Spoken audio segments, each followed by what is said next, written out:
All right, let's talk about real estate investing. If you've ever felt kind of overwhelmed by all the jargon, but you're also really intrigued by the idea of building wealth with property, then you are in exactly the right place. We're going to break down all the essentials step by step. The first thing we have to tackle is the biggest hurdle for almost everyone, and that's analysis paralysis. It is so easy to get lost in a sea of books and podcasts and, just conflicting advice. But here's the secret. The basic ideas, they're actually pretty simple. Our goal today is to give you that clear, actionable starting point. So, before we even get into the how, we really need to understand the why. What is it that makes real estate such a powerful tool for building wealth? Well, it really just boils down to a few core advantages that, when you put them together, create some incredible momentum. I like to think of it like this. Real estate's power rests on 4 pillars. First, you get paid every month just to own it through rental income. Second, the property itself tends to grow in value. That's appreciation. Third, the tax code is, believe it or not, incredibly friendly to property owners. And finally, you own a real, tangible asset, which helps balance out the ups and downs of the stock market. See, it's how these 4 pillars work together that really builds serious long-term wealth. And really, this is what it's all about. It's not just about owning bricks and mortar. It's about using something you can actually see and touch to build a secure financial future for yourself. It's been a proven way to create lasting wealth for generations. Okay, so we know why we're going. Now let's talk about getting ready for the expedition. Success in real estate isn't really about jumping in headfirst.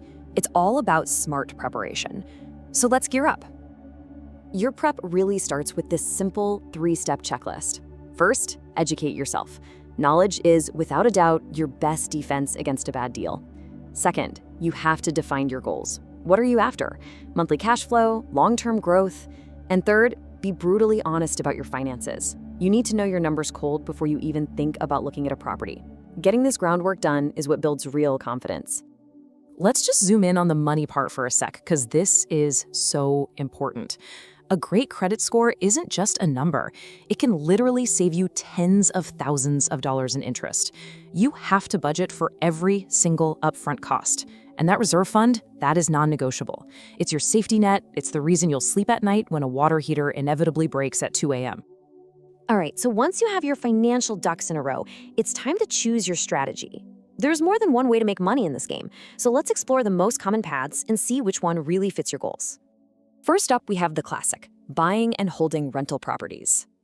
This is the bedrock for so many investors.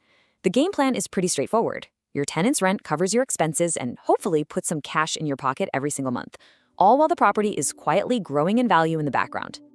Then you've got the total opposite, the high-paced path, house flipping. This is a much more active strategy. It's less about that long-term income and more about generating a big chunk of cash by forcing the property's value up through smart renovations and then selling it quickly. This is a business for sure, not a passive investment. But what if you could combine the best of both worlds? As this quote from the Bigger Pockets community shows, a lot of pros use a hybrid approach. It's often called the BRRRR method: buy, rehab, rent, refinance, repeat. You buy low, you fix it up, and then you hold it as a rental. You force the appreciation, just like a flipper, but then you get to keep that cash-flowing asset for the long haul. It's a really powerful wealth-building cycle. Okay, but what if you want the benefits of real estate without having to deal with tenants or toilets? Well, that is where REITs come in. REITs are real estate investment trusts. Just think of them like a mutual fund, but for property.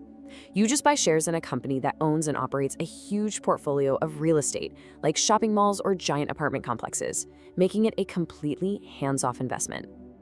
And don't just assume that hands-off means you're getting lower returns. Just take a look at this chart. Over this 30-year period, a basket of equity REITs actually outperformed the S&P 500. It's a really powerful and honestly an often overlooked way to add real estate to your portfolio. So, no matter which path you choose, you absolutely cannot navigate without a map and a compass. And in real estate, your map is the numbers. Let's look at the key metrics that are going to guide every single one of your investment decisions. This right here, this is probably the single most important calculation in rental investing. It answers the one question that matters. Does this deal actually make money? You start with all the rent you could collect. Then you subtract for reality, like vacancies. Then you subtract all your operating costs to get your net operating income. And finally, you subtract your mortgage. That last number, that's your true cash flow. That's the money that actually hits your bank account. And now for a little bit of tax magic. It's called depreciation.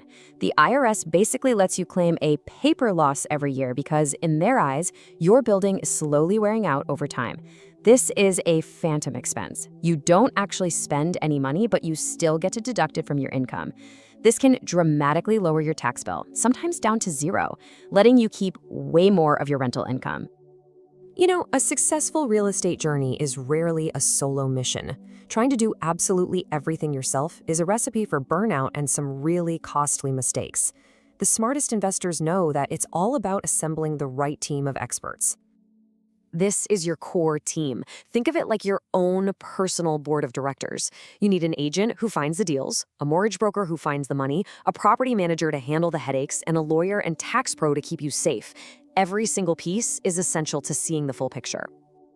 And remember, building this team, it isn't a cost, it's an investment. These professionals are your guides through the entire process. They're the ones who are going to help you find the right path, avoid the pitfalls, and ultimately get to your destination a lot faster and a whole lot safer. So there you have it. The map is in your hands. The different paths are clear, and now you know how to pack for the journey. We've covered the fundamentals, so the only question left is the one you see right here. What's your first step going to be?